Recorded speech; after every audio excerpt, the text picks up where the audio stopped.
Before we dive ourselves into learning more about how big corporations are using environmental initiatives to mitigate climate risk, I believe that it is appropriate to talk about how an individual can step in to mitigate climate risk as well.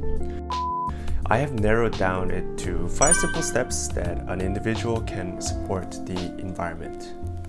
The 5 simple steps are RRRIV, which stands for reduce, recycle, reuse, invest, and vote. The first topic that I want to cover is reduce. Reduce your waste and reduce your consumption. Did you know that average American creates about 6 pounds of trash every single day? And now if we multiply that by 365.25 days, we create about 2,200 pounds of trash every year. And if we generalize that we live up to 80 years, that is roughly 175,000 pounds of trash in our lifetime. In terms of consumption, as you already know, our economy is based on consumption. Consumption of water, energy, food, fashion, travel, everything. There's quite a lot. We can gradually change our lifestyle to reduce our consumption, where it's to really cut out what's unnecessary and only maintain what is really meaningful and important to us. The second point that I want to talk about is about recycle. It's very similar to what you're throwing out, but except you're categorizing what you're throwing out into a specific bin and into a specific category. However, a lot of people do make mistakes when they're recycling. I understand that you're doing it for a good cause and it's great that you're recycling, but you really have to understand what you're throwing out into which bin, and you have to make sure that you're not contaminating what is in the bin. So for example, a lot of plastic, if you look at the bottom of the water bottle or bottom of your plastic container, there's a specific grade labeling each type of plastic. You can reduce the percentages of contaminating the recycling materials that are gathered by the population. You know, there's a lot of different things that you can recycle, and recycling as much as you can, or recycling all the things that can be recycled, you can definitely reduce your waste that you're creating over your lifetime as well. And the third point is to reuse.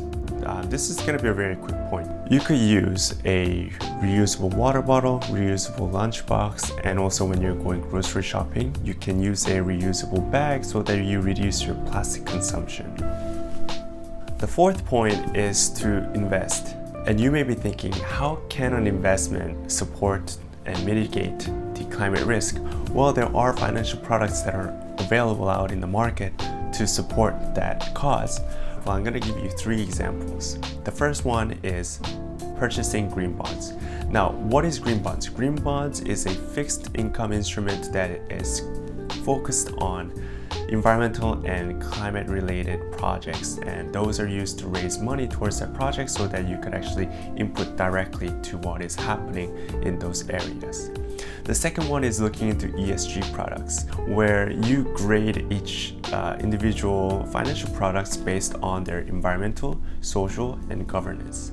And each of the big banks or the institutional investors grade these financial products based on their own standards. Understanding your company's standard and investing into products that you are interested in is a correct way to invest in your ESG area. And the third is just simply divest. Divest from fossil fuel companies and put your money towards where it's actually helping the environment. The fifth and final topic that I want to cover is vote, also known as voice your opinion. You could do that by attending protests and joining your community to talk about risks and climate changes that are happening around the world.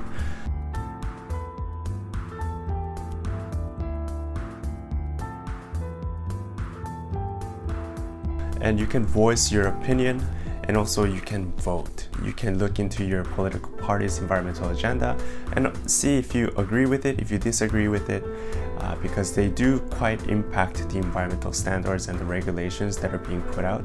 Raise your voice, speak your mind, and understand what your political party is doing in regards to the environmental factors.